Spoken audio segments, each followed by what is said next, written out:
합니다. 오늘 예수님께서 하신 말씀 가운데 오늘 본문 내용에서 자신을 세상에 나타내소서 이렇게 외치는 말씀 그대로 주제로 삼아서 오늘 제목은 자신을 세상에 나타내소서 이런 제목으로 은혜를 나눕니다. 여러분, 입신양명이라는 사자성어를 혹시 아십니까? 입신양명, 이 뜻 다 아시리라 생각합니다. 글자 그대로 몸을 바로 세워서 이름을 드날린다라는 뜻으로 사회적으로 그 실력을 인정받아서 출세를 하여서 세상의 이름을 높이 드러내는 말, 입신양명입니다. 이것은 원래 효경에 나오는 계종명의장이라는 것에 등장하는 말인데, 우리가 흔히 잘 알고 있는 것처럼 신체는 물론이요 모발과 피부는 부모에게 받은 것이니 감히 훼손하거나 손상되지 않게 하는 것이 효도의 시작이고, 몸을 바로 세워서 도를 행하여 후세의 명성을 높이 날려서 부모님까지 영달하게 하는 것이 효도의 마지막이다라는 문구 안에서 나온 것이 입신양명이라는 말입니다. 그렇게 자신의 이름을 드러내는 입신양명을 할 때 그 근본적인 의도가 문제가 되기도 했습니다. 중국 남송 시대에 유학을 집대성하고 체계화해서 성리학을 완성시킨 주자라는 사람이 있습니다. 주자가 백록동 서원을 세웠을 때 일이었습니다. 당시에 이 주자라는 이 학자의 경쟁자였던 육상산이라는 사람이 와서 축하 연설을 합니다. 그는 주자에게 남을 가르치기 위해서가 아니라 내 자신을 가르치기 위해서 서원을 세웠다라고 그렇게 여기라, 그렇게 축사를 합니다. 육상사는 논의의 말을 인용해서 이런 말을 합니다. 학문의 목적은 다른 사람을 위한 위인지학이 아니라 자기 자신을 가르치기는 위기지학이 되어야 된다, 이렇게 강변한 것입니다. 다시 말하면 이 내용이 뭐냐면은 주자의 이야기처럼 다른 사람에게 자기 이름을 드러내기 위해서 학문을 하는 것보다는 본인을 위해서, 자신을 위해서 학문을 하는 것이 옳은 것이라고 우리가 그렇게 여긴다면, 입신양명의 이유도 단순히 자기 자신이 세상 사람들에게 유명해지는 그런 사람이 되는 것이 목적이 되어서는 안 되고, 그 본질적인 일을 위해서 헌신함으로 이름이 드러나야 되는 것이다, 그렇게 지적하는 겁니다. 안타깝게도 어제 서울시장이 그렇게 스스로 목숨을 끊지 않았습니까? 오늘 이 내용과 상당히 와닿는 내용이죠. 아무리 자기 이름이 드러나고 아무리 유명한 일을 하고 사람들 앞에 한다 할지라도 가장 중요한 것은 본인이 더 중요하다는 얘기입니다. 본인을 향하여 그렇게 쌓는 명성이 돼야 되지, 사람들에게 많이 알려져서 존경받는 사람이 되는 것, 그것은 사실은 원래 목적은 아니다. 한마디로 이 주자의 얘기가 그 얘기입니다. 여러분, 예수님께서는요 입신양명, 다시 말하면 사람들에게 예수님의 이름이 유명해져서 스타가 되는 것, 이런 것 자체가 예수님이 정말 목적이었을까요? 그런 일이 없었습니다. 그런데 그 형제들마저도 조롱 섞인 말을 예수님을 향하여 던집니다. 그렇죠? 그렇게 던지면서 예수님을 향하여 비난하는 것이죠. 오늘 우리가 말씀을 통해서 이해하려고 하는 부분은 예수님께서는 예수님이 이해하고 있는 그 예수님의 사역의 본질과 그 의도에 대하여 우리에게 지금 말씀해 주려고 하는 겁니다. 그런 내용이 오늘 전개되고 있는데, 여기에 오늘 우리에게 주는 몇 가지의 상황에서 우리가 얻을 수 있는 교훈들이 있습니다. 먼저 예수님의 그 형제들에게서 우리가 교훈을 얻습니다. 첫째로는 예수님이 불편한 형제들이 오늘 본문에 등장하지 않습니까? 예수님께서는 3년의 공생애 동안에 하나님의 나라를 드러내는 사역들을 많이 하셨습니다. 그 과정 가운데 예수님은 수많은 율법사들과 서기관들과 바리새인들과 사두개인들과 자주 이 성경의 본질적인 문제를 놓고 다툼을 벌이셨습니다. 그런데 이 다툼들은 단순한 다툼에서 그치는 것이 아니라 예수님뿐만 아니라 예수님의 모든 제자들과 그를 따르는 무리들에 대한 적대감으로 발전하게 됩니다. 이런 과정에서 예수님의 가장 가까운 친형제들이죠. 예수님이 가장 가까운 예수님의 형제들이 오히려 주변 사람들에게 받는 그 오해와 적대감이 더 크게 될 겁니다. 더 크게 될 겁니다. 실제로요, 스타가 된 유명한 사람들, 그 본인도 그렇지만 그 가족들과 주변 사람들, 친인척이라든지 주변 사람들이요, 자기의 가장 가까운 사람들이 주변의 이웃이나 다른 사람들에게요, 뭐예요? 받는 오해나 또 그 피해가 적지 않게 큽니다. 그렇지 않습니까?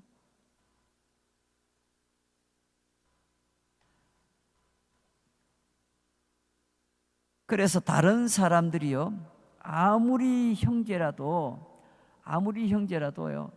예수님의 뜻을 함께 할 것이고 다른 사람들에게 예수의 형제들은 예수와 같은 무리라 그렇게 동일시 여겼을 것입니다. 사람들이 그렇지 않습니까? 뭐 가제가 개편이지 뭐 예수님이 그 가족들도 다 예수 편일 거야. 사람들은 그런 상황에서 모두가 다 그렇게 오해를 하게 될 겁니다. 그러나 예수님의 친형제들이라 할지라도 그 형제들이 예수님에 대해서 어떻게 대합니까? 그렇게 좋은 감정으로 대하지 않습니다. 그들은 오히려 항상 여러 가지 상황에서 불리한 일들을 자기들은 피해를 봤다. 예수 때문에, 예수라는 저 형님 때문에 우리 동생들이 너무 피해를 많이 봤다. 그렇게 얘기할 거예요. 그런 불편하고 피곤한 문제들이 아마도 예수님 형제들에게는 예수님이 지금 하고 있는 일들이 부담스럽기도 하고 자기들에게는 적지 않은 피해가 온다 생각했을 수도 있다는 겁니다. 그래서 그들은 공공연하게 예수님께 이렇게 요구합니다. 형님이 하시는 일들이 그렇게 메시아로서 정당하다고 그렇게 여기면 왜 여기에 계십니까? 그냥 예루살렘으로 올라가세요. 왜 자꾸 갈릴리에 오시고요? 왜 자꾸 자기 살았던 나사렛 동네까지 찾아오시고요? 왜 가버나움에 그렇게 다니십니까? 그렇게 당신이 메시아로서 훌륭한 사람이라면 차라리 저 예루살렘 수도로 올라가서 거기서부터 일을 치세요. 왜 여기 자꾸 돌아다니고 계십니까? 예수님 공생의 상당한 기간 동안은 가버나움을 중심으로 해서만 다녔습니다. 예수님께서 십자가의 고난을 받기 위해서 어떻게 해요? 올라가셨죠. 예수님이 예루살렘에 올라간 기록은 12살 때 부모와 함께 뭡니까? 유월절 그 일을 하기 위해서 올라간 거 외에는 예수님이 공생의 3년 기간 동안에 예루살렘에 올라가기 위해서 마지막 때였습니다. 그 전까지 어떻게 했습니까? 지역을 돌면서 열심히 그렇죠? 그 지역에서 계속해서 복음을 전했잖아요. 하나님 나라를 그 사람들에게 가르치고 드러내고 그렇게 했더니 이 형제들이 어떻게 해요? 예수님께 항의를 하는 겁니다. 그냥 여기서 안 돼요. 저 수도로 올라가서 요즘 치면 서울로 가세요. 그냥. 그래야 뭐 대통령이 되든지 뭐든지 될 거 아닙니까? 왕이 되든지 할 거 아닙니까? 왜 이 변두리촌 시골에 앉아 있느냐 죠. 그렇게 당신이 메시아로 오신 이 시대의 왕이라면은 올라가세요. 그 말 아닙니까? 입신양명하라는 거 아닙니까? 당신을 좀 드러내십시오. 그 얘기 아닙니까? 요한복음 7장 1절에서 5절 말씀을 한 번 더 볼까요? 자세히 그냥 읽는다고 정신없이 내용이 뭔지 잘 모르시죠? 그 후에 예수께서 갈릴리에서 다니시고 유대에서 다니려 아니하시면 유대인들이 죽이려 함이라. 유대인들이 지금 죽이려고 한다 했죠? 유대인의 명절인 초막절이 가까운지라 그 형제들이 예수께 이르되 당신이 행하는 일을 제자들도 보게 여기를 떠나 유대로 가소서. 스스로 나타나기를 구하면서 묻혀서 일하는 사람이 없나니, 묻혀서 숨어서 일하는 사람이 없나니 이 말 아닙니까? 이 일을 행하려 하거든 자신을 세상에 나타내셔서 입신양명하소서. 그 말 아닙니까? 이렇게 말한 이유는 오늘 정확하게 기록하죠. 이는 그 형제들까지도 예수를 믿지 아니함이니라. 그 형제들도 예수님을 믿지 아니하였다고 했습니다. 사랑하는 성도 여러분, 예수님과 가장 가까운 형제들도 정작 예수가 무엇 때문에 이 세상에 오셨는지, 지금 무엇을 위해서 일하고 계시는지 그들은 알지 못했다는 것이 얼마나 충격적입니까? 그런데 이런 문제는 우리 주변에서도 흔히 발생하는 문제라고 생각할 수 있습니다. 가족이라고 할지라도 실상은 그 가족들에 대해서 별로 아는 게 없을 수도 있습니다. 아는 게 별로 없어도 가족입니다. 요즘 그런 드라마가 있대요. 예. 예? 아는 게 별로 없어도 가족입니다. 예. 실상 가족도 잘 모를 수가 있어요. 그렇잖아요. 예. 열심히 앞에서 일했던 분들 가운데는 그 가족들이 오히려 그로 인해 가지고 소외감을 당하고 힘든 일을 당해서 앞에서 밖에서 흔히 말하는 데 드러내서 큰일 하는 사람들 중에는요, 그 가족들이 고스란히 피해를 보는 경우가 얼마나 많은지 모릅니다. 예. 그래서 뭐 아무리 훌륭한 목사님 되면 뭐합니까? 가족들이 다 피해를 다 보는데요. 우리 옥하는 목사님도 얼마나 훌륭한 분입니까? 근데 그 가족들은 고스란히 그 피해를 다 보았다고 스스로 정언을 하지 않았습니까? 그 사모님이 오랜 기간 동안에 우울증에 시달리고, 그 자식들은 오히려 반발 심리로 그냥 오히려 안티 기독교인 돼가지고 한때는 막 안티 기독교적인 책을 쓰기도 하고, 그 장남이 한국이 낳은 위대한 목회자라고 하고 최고의 그런 사역자라고 하는 이 옥목사님조차도 그렇잖아요. 아마도 고스란히 앞에서 뭐 사회적인 큰 지도자로 일하는 분들은 대부분 그 가족들이 피해자가 될 겁니다. 상당 부분. 보세요. 오늘 예수님의 이 가족들도, 형제들도 오히려 예수님 때문에 자기들은 피해를 보고 있다, 이 생각을 합니다. 그 가족들조차도 예수님이 왜 이 땅에 오셨는지, 이분이 지금 하시는 일이 무슨 일인지 그 가족들도 잘 모른다는 겁니다. 가족이라도 별로 아는 게 없을 수 있어요. 그 본인에 대해서.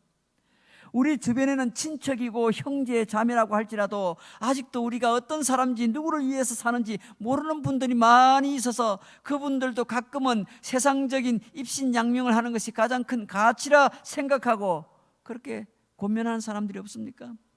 우리는 우리를 위하여 사는 사람들이 아니고 하나님을 위하여 사는 사람들이고 하나님의 나라와 그의 뜻을 드러내는 그런 사람이라는 사실을 우리 모두 예수 제대로 믿는 사람들이라면 다 그렇게 우리가 여기고 있지 않습니까?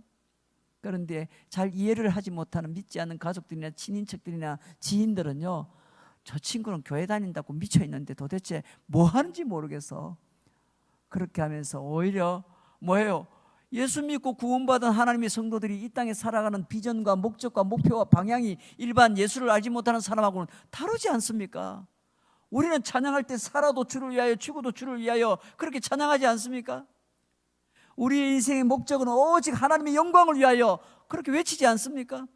예수 믿지 않는 세상 사람들은 이해를 할 수가 없죠. 가족도 이해를 하지 못하는 겁니다. 안 믿는 사람들은. 그러면 오늘 우리 자신의 정체성을 잊지 말아야 됩니다. 오늘 이 예수님께서 행하신 행적들 가운데 일어난 오늘의 본문의 사건 내용에서 예수님께서 우리에게 보이시는 예수님의 그 형제들조차도 예수님을 잘 모르고 이렇게 형님 그저 세상에서 이름 드러내고 싶거든 빨리 예루살렘에 올라가서 스타가 되십시오, 이런 요구는 하고 있는 정말 몰라도 너무 모르는 이런 사람들이 우리 주변에도 얼마든지 있을 수 있다는 겁니다. 두 번째로 오늘 이 본문에서는 예수님의 진정한 인생 철학을 우리가 보게 됩니다.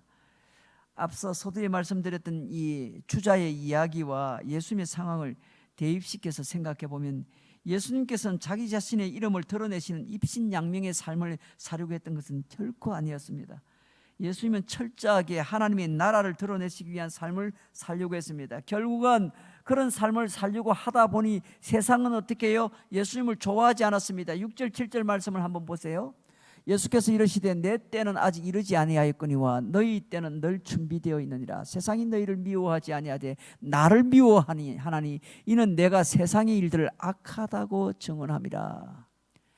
여러분, 예수님의 형제들이 이야기하는 것처럼 정말 예수님이 자신을 나타내는 걸 원했다면 세상으로부터 미움을 받아야 될 이유가 없죠. 오히려 세상의 모든 사람들과 잘 지내야 되고 그들로부터 인정을 받아야 됩니다. 이번에 제가 국회의원 나가니까 여러분 한 표 부탁합니다 하고 오히려 더 잘 친밀하게 지내야 될 것 아닙니까? 세상에서 입신양명하려면.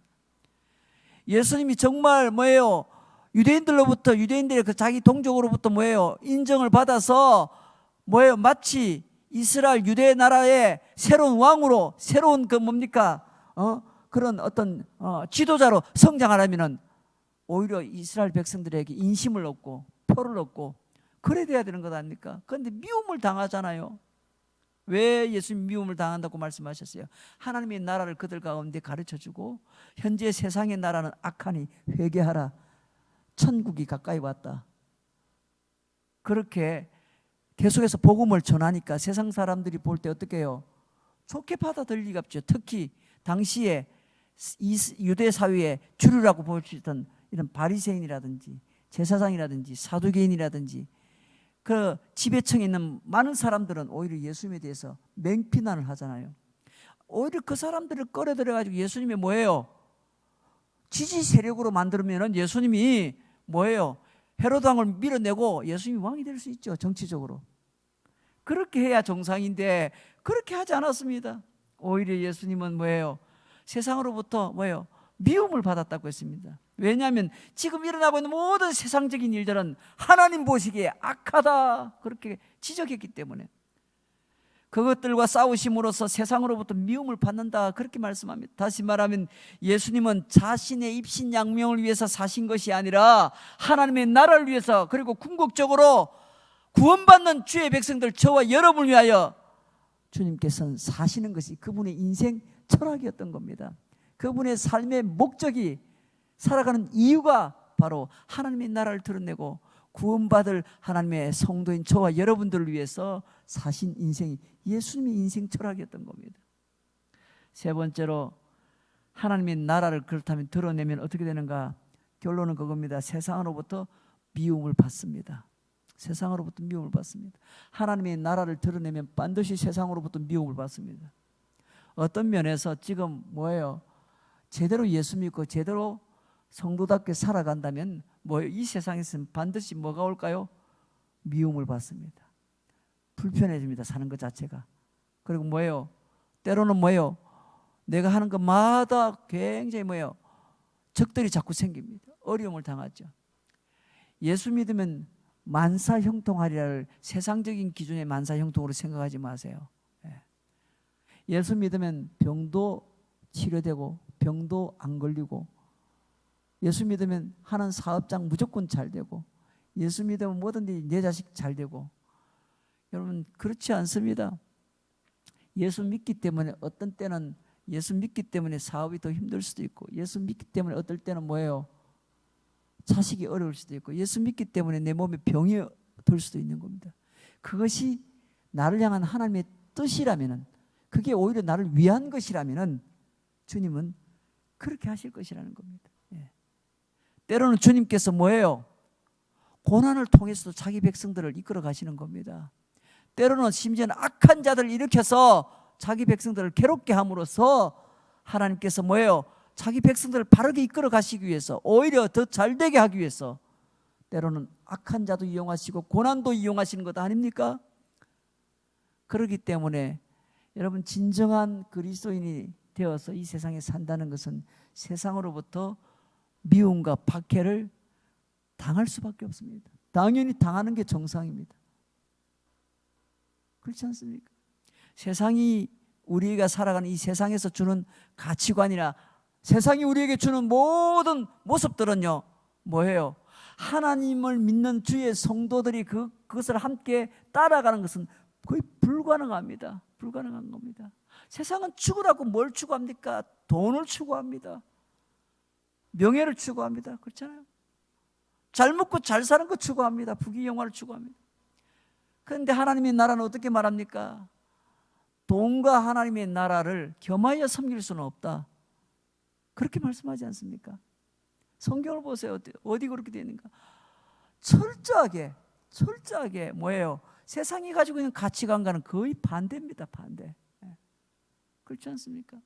그렇다고 돈이 필요 없다. 성경에서 그렇게 말한 적이 없습니다. 돈은 뭐예요? 2차, 3차적인 것이란 겁니다. 항상 1차가 뭡니까? 주님이 먼저 가야 되는 겁니다. 그리고 그 돈은 뭐예요?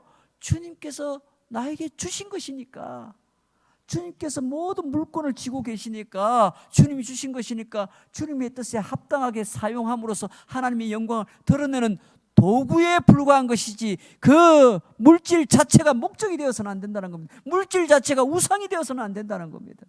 그 어떤 것도. 그게 성경이 말하고 있는 물질관 아닙니까? 가치관 아닙니까? 예수 믿는 성도들은 이것과도 지금 전쟁을 벌이고 있지 않습니까? 예. 말 그대로 쩐과의 전쟁입니다. 예. 물질과의 전쟁입니다. 저는 제가 보기에는요, 오늘날 크리스천들이요, 이 돈과의 전쟁이라고 나는 보고 있습니다. 거의. 돈이 좀 있게 되면 그 다음에는 뭐예요? 돈이 좀 있으니까 이 사람이 또 다른 죄지을 생각하잖아요. 예? 그 다음에 또 죄지는 게 뭐겠어요?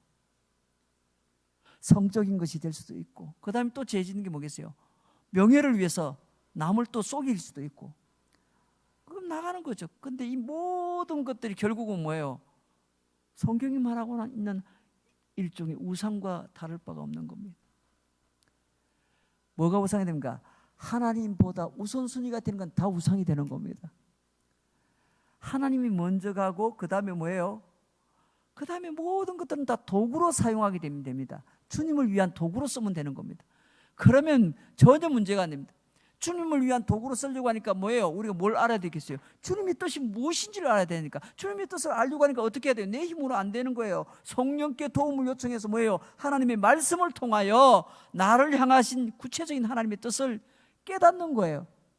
그래야만 내가 건강하게 살 수 있으니까. 그래야만 적어도 하나님의 성도로 이 땅에서 이 치열한 영적 전쟁에서 견뎌낼 수가 있으니까요. 돌아서면 다 넘어지는데요, 잘못하면. 그렇지 않습니까? 우리가 여러분 절대 강하지 않습니다. 오늘 주일날 제가 또 교회에 관련된 말씀을 드리겠습니다만 절대 우리는 강한 존재가 아닙니다.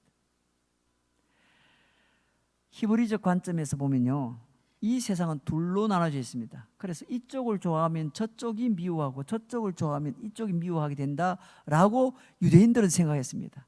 결국 세상이 미워한다는 의미는 하나님의 나라는 예수님의 말씀을 좋아한다고 말할 수 있다는 겁니다. 그래서 이렇게 미워한다 또는 사랑한다의 개념으로 세상과 하나님의 나라 사이를 설명해 놓은 것이 있는데 그게 요한복음에 또 있습니다. 요한복음 15장에 가보세요. 요한복음 15장 18절 19절에 딱 이렇게 설명합니다. 요한복음 15장 18절 19절에 세상이 너희를 미워하면 너희보다 먼저 나를 미워한 줄을 알라. 너희가 세상에 속하였으면 세상이 자기의 것을 사랑할 것이나 너희는 세상에 속한 자가 아니요 도리어 내가 너희를 세상에서 택하였기 때문에 세상이 너희를 미워하느니라. 정확하게 정의를 해놨습니다. 왜 세상이 우리를 미워할 수밖에 없는지, 내가 하나님의 자녀라는 확실한 증거는 세상이 나를 미워하고 있는 것을 우리가 확인해 보면 정확한 겁니다. 요한복음 15장에서 세상이 자기에게 속한 자는 사랑하겠지만 하나님께 속한 자는 사랑하지 않고 미워할 것이라 했습니다. 이것이 유대인들 히브리 사람들의 관점이죠. 그런데 요한복음 15장을 천천히 읽어보면요, 미워한다는 단어는 몇 개의 연결적인 의미를 갖고 그 단어들이 서로 연결됩니다. 자, 미워한다. 왜 미워하는가? 자기의 것이 아니기 때문에 박해한다. 나를 위하여 나를 보내신 이의 일을 내가 한다. 이게요, 미워한데 왜 미워하는가? 자기의 것이 아니기 때문에 박해합니다. 왜 박해하는가? 나를 보내신 이의 일을 하기 때문에 박해를 하는 겁니다. 이게 전부 연결이 되어 있습니다. 결국 세상은 이 세상에 속하지 않았으면서 동시에 하나님의 일을 하는 예수님과 그리고 모든 하나님의 백성들, 성도들을 미워할 것이라는 뜻입니다. 그 이유는 뭡니까? 자기의 것이 아니기 때문에 미워한다는 겁니다. 그리고 미워하는 행위의 끝에는 항상 결국 마지막에 뭐예요? 박해라는 단어도 포함되어 있습니다. 요한계시록에 보면요, 주님의 재림이 다가올 때 마지막에는 대환란이 올 것이다. 하나님의 성도들을 마지막에는 뭐예요? 가장 심한 환란이 부르닥칠 것이라고 했습니다. 그러므로 예수님께서 하나님의 나라를 드러내므로 세상으로부터 미움을 받고 박해를 받는 것은 당연한 것이라고 했습니다. 심지어 예수님은 내가 당하는 박해보다 앞으로 너희들이 당할 박해가 더 클 것이라고도 얘기했습니다. 내가 했던 일보다 너희는 나보다 더 큰 일도 할 것이라고 했고요. 그러므로 세상이 하나님의 나라를 미워하고 박해하는 것은 단순히 박해의 문제가 아니라 하나님은 진리이시고 세상은 악하다는 것을 드러내는 겁니다. 혹시라도 여러분이 하나님의 백성으로 살아가는 도중에 세상으로부터 미움을 받고 박해를 받고 고난받는다 할지라도 여러분 이것이 전혀 이상한 것으로 생각하지 마세요. 내가 뭐 잘못되나, 내가 뭐 잘못한 게 많아서 이렇게 많이 어려움을 당하는가, 그렇게 생각하지 마세요. 여러분이 하나님의 성도이기 때문에 박해를 당하는 겁니다. 그렇다면 도대체 우리가 오늘 성경에서 발견한 예수님, 그분이 누구입니까? 예수는 누구입니까? 예수님께서 이렇게 평소에 자기 자신을 명확하게 드러내시고 세상을 악하다고 말씀하셨고 하나님의 나라를 사람들에게 드러내고 있음에도 불구하고 사람들은 아직도 예수님이 누구인지 잘 모른다고 했습니다. 오늘 요한복음 7장 11절 12절 말씀, 우리가 읽던 본문 중에 11절 12절 보세요. 명절 중에 유대인들이 예수를 찾으면 그가 어디 있느냐 하고 예수에 대하여 무리 중에서 수군구름이 많아 어떤 사람은 좋은 사람이라고 어떤 사람은 아니라 그렇게 무리를 미혹하는 사람이라, 그렇게 예수님에 대해서 정확하게 아는 사람이 별로 없어요. 사람들은 항상 어떤 사람을 평가할 때 저 사람 내 편이냐 적이냐 분별하는 것이 중요하다고 자란 사람들은 생각을 합니다. 예루살렘의 바리새인들도 예수가 우리 아군인지 적군인지를 판단해야 될 필요가 있었습니다. 하지만 그들 가운데 많은 사람들이 의견이 달랐습니다. 어떤 사람은 적군이라고 말하고 어떤 사람들은 아군이라고 말합니다. 과연 예수님은 그들의 입장에서 좋은 사람이요 나쁜 사람입니까? 여러분의 관점에서 여러분 개인적으로 예수님은 여러분 자신에게 좋은 사람입니까? 나쁜 사람입니까? 결국 이것은 뭘 의미하는 겁니까? 보는 사람의 관점에 따라서 달라지는 겁니다. 결국 스스로를 하나님의 백성이라고 말하면서 그 나라의 본질을 위하여 삶을 사는 사람이라고 생각하는 사람에게는 예수님은 분명히 아군이 될 겁니다. 그러나 세상을 위하여 살고 하나님의 말씀과 법과는 먼 삶을 사는 사람들에게는 예수님이 그에게는 적이 될 것입니다. 사랑하는 성도 여러분, 여러분의 삶이 예수님의 삶과 그렇게 일치되도록 노력하시기를 주의 이름으로 축원합니다. 예수님처럼 나도 예수님처럼 살고 싶어요. 이게 여러분의 소망이 되어야 될 겁니다. 그래서 여러분이 스스로 생각할 때 항상 어떻게 해요? 예수님은 좋은 분이야 이렇게 느껴지고 믿고 확신해줘야 되는 겁니다. 그래서 어떤 분은 기도할 때 기도의 첫 어구가 사람마다 다르잖아요. 저는 아버지 하나님 이렇게 기도를 주로 많이 시작합니다, 대다수가. 그런데 어떤 분은 좋으신 예수님 이렇게 제목을, 그렇게 첫 기도의 말을 주님 부를 때 좋으신 예수님, 좋으신 하나님 이렇게 부르는 분들도 있죠. 예? 여러분, 주님이 나에게 좋은 분이다, 주님이 나에게 너무너무 좋은 분이야, 여러분 마음 가운데 항상 이게 감동이 되고 이게 확신이 되는 사람들은 여러분 하나님의 사람이 맞습니다. 사랑하는 성도 여러분, 사람이요 이 세상에 드러내는 것에는 두 가지 타입이 있죠. 첫 번째는 자기 스스로를 드러내기 위해서 나타내는 것이 있습니다.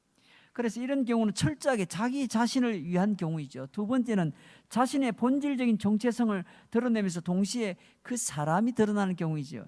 예수님의 경우도 만약 예수님께서 자신을 위해서 드러내는 것이었다면 단순히 자신이 드러났겠지만 주님은 어떻게 해요?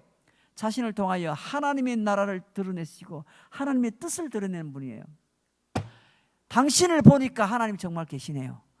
당신 어떻게 그렇게 살죠? 야, 당신 그렇게 살아가는 생활을 보니까 야, 하나님 정말 계신 게 확실한 것 같습니다. 내가 살아가는데 야, 당신 정말 좋은 사람이에요. 훌륭한 사람이에요. 당신은 참 훌륭한 사람이야. 그래서 그 사람 자체만 드러나면은 그 사람은 자기를 위한 삶을 살았던 사람이고, 근데 그 사람이 평가를 듣기로 어땠습니까? 당신을 보니까 도대체 당신을 누가 이렇게 만들었는지 모르겠습니다. 당신 뒤에 누군가 있을 것 같아요. 당신 부모가 당신을 그렇게 만들었습니까? 어떻게 이렇게 훌륭하게 아름답게 삶을 살아가십니까? 어떻게 이런 성품이 있을 수 있습니까? 하면서 그 사람을 통하여 뭐예요? 이 사람 속에 뭐가 있구나. 알고 보니 이 사람 속에는 예수를 믿는 사람이고 하나님이 그 안에 계셨구나. 그렇게 사람들이 그를 통하여 주님이 보이고 하나님 나라가 발견되어지고 그 사람을 통하여 야, 이 사람 도대체 뭐지? 도대체 이게 뭐지? 이 사람은 도대체 뭘 갖고 있지? 이런 생각을 나도록 만들었다면 여러분들은 예수를 위하여 제대로 산 겁니다.